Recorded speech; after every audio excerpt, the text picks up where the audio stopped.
So why am I on the backside of the studio? I'm frustrated, so we'll see what happens. This may get used, may not be.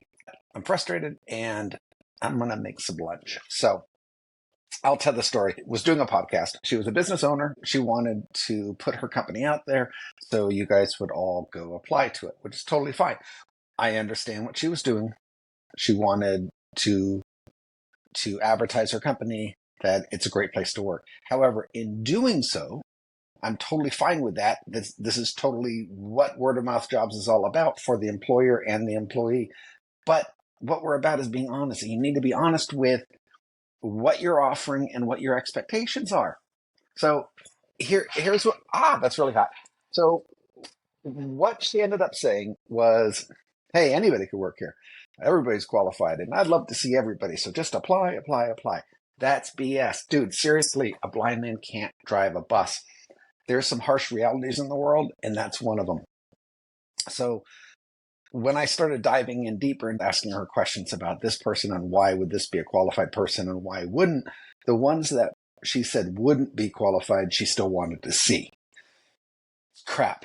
It's crap for you. It's crap for her. So in this case, I'm not going to post this interview. Moving forward, I will do a better job vetting the businesses so this does not occur. Yeah, it reminded me of a story. Sometimes there's a hard lesson to learn that need to be told for people.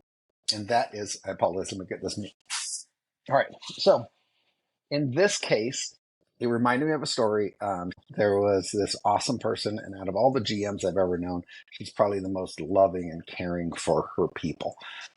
She had a business. It was in Reno. It was a distribution center. She had a good-sized crew. And on the shift, there probably were 50, 60 workers. Now, people that were with her for a very long time. However, she was having a difficult time finding these people, so she used an outside staffing firm. When I met her, I did it on a sales call, and she said, hey, listen, come on in, let's have a conversation. However, the agency that I'm using right now, I'm displeased with because everybody they put in here, they do not last long. I walked into the building and I did a site tour, and I saw half the people in there I recognized just because I personally knew them from years and years before. And she had some great freaking candidates there. And I recognized something right off the bat when I walked into the building. And as I was walking around for about 30 minutes, it was probably the quietest distribution fulfillment center I've ever heard. And it was unique to me because usually there's a radio going, there's forklifts going, there's all kinds of noise happening, there's chatter, there's yelling, there's whatever. However, here, that didn't happen.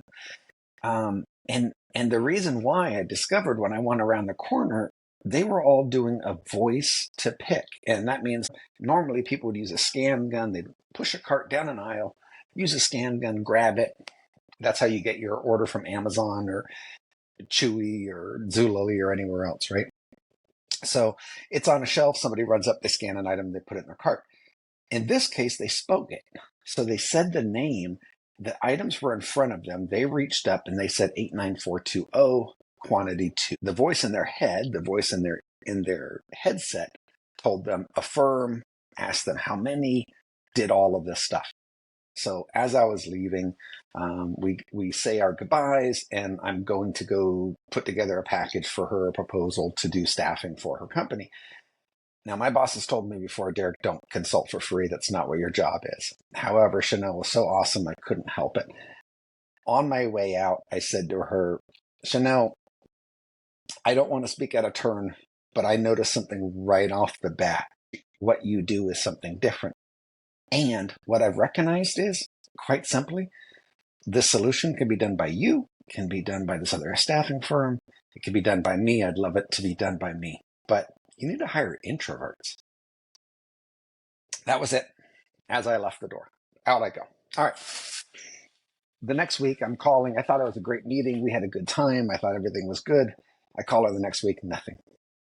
The week thereafter, Friday, the following, so like 14 days later, she calls me up and she says, Derek, I've been dodging you because I was angry with you.